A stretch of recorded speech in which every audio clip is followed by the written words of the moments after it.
ZPTC నుంచి CM కావడం అంటే ఆషామాషీ కాదు. కానీ తెలంగాణ సీఎం రేవంత్ రెడ్డి ఆ అసాధ్యాన్ని సుసాధ్యం చేశారు. అంతేకాదు 20 ఏళ్ల కింద తాను జెడ్పీటీసీ కావడానికి కారణమైన మిడ్జిల్ మండలంలో పర్యటించారు. ఆనాడు తన రాజకీయ ఎదుగుదలకు కారణమైన వారిని ఆత్మీయంగా పలకరించారు. ఎన్నో అభివృద్ధి పనులకు శ్రీకారం చుట్టారు. అలాగే అప్పటి జ్ఞాపకాలను రేవంత్ ఈ సందర్భంగా గుర్తు చేశారు. 20 ఏళ్ల కిందట జెడ్పీటీసీ ఎలా అయ్యానో చెప్పుకొచ్చారు.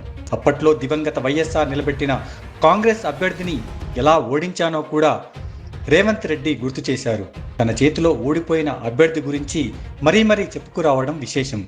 డాక్టర్ వైఎస్ రాజశేఖర రెడ్డి గారు మిత్రుడు రబ్బానీని జడ్పీటీసీ సభ్యుడిగా పెట్టి జిల్లా పరిషత్ చైర్మన్ చేయడానికి ఒక కాంగ్రెస్ సీనియర్ నాయకుడిని జిల్లా పరిషత్ చైర్మన్ కాగలిగిన అభ్యర్థిని ఇక్కడ ఎన్నికల్లో పెట్టినా ఆనాడు మీరేం ఆలోచన చేసిండ్రో, ఆనాడు ఎందుకు మీరందరూ ఉప్పెనై నిర్ణయం తీసుకున్నారో, ఆనాడు ఒక యువకుణ్ణి మొదటిసారి మీ గ్రామాలకు మీ ఇంటికి వచ్చిన ఒక యువకుని జిల్లా పరిషత్ మెంబర్గా మీరు ఆశీర్వదించిండ్రు అని అంటే మీ ఆలోచనలు, మీ నిర్ణయం గొప్ప నిర్ణయం అని చెప్పి ఈరోజు నిరూపించబడ్డది. అందుకే ఆనాడు గెలుచుంటే మిత్రుడు రబ్బాని జిల్లా పరిషత్ చైర్పర్సన్ అయి ఉండేవాడని ఇంతకుముందు మా మిత్రుడు బట్టి విక్రమార్క గారు నాకు గుర్తు చేసింది. నేను ఉప ముఖ్యమంత్రి గారికి ఒక సూచన చేస్తున్నా. నా వల్ల ఎవరికైనా ఎంతో కొంత సాయం కావాలి, నా వల్ల ఊరుకు మండలానికి ప్రయోజనం చేకూరాలి, నా వల్ల ఎవరికి నష్టం కష్టం రాకూడదనేదే నా ఆలోచన, నా ఆశయం.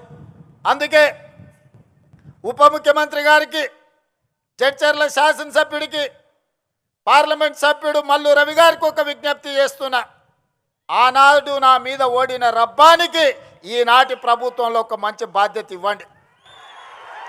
ఎందుకంటే సర్పంచ్గా, సింగిల్ విండో చైర్మన్గా, బ్లాక్ కాంగ్రెస్ ప్రెసిడెంట్గా ఈ ప్రాంత ప్రజలకు దాదాపుగా 35 సంవత్సరాలు రబ్బాని సేవలు అందించండు.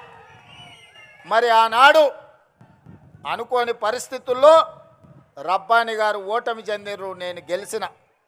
మరి ఈనాడు మీరు నేను అతనికి అవకాశం ఇవ్వడానికి మన చేతిలో బాధ్యత ఉన్నది. అందుకే మీరు బాధ్యత తీసుకోవాల్సిందిగా మా ఉప ముఖ్యమంత్రి వర్యులు బట్టి విక్రమార్క గారికి నేను సూచన చేస్తున్నా.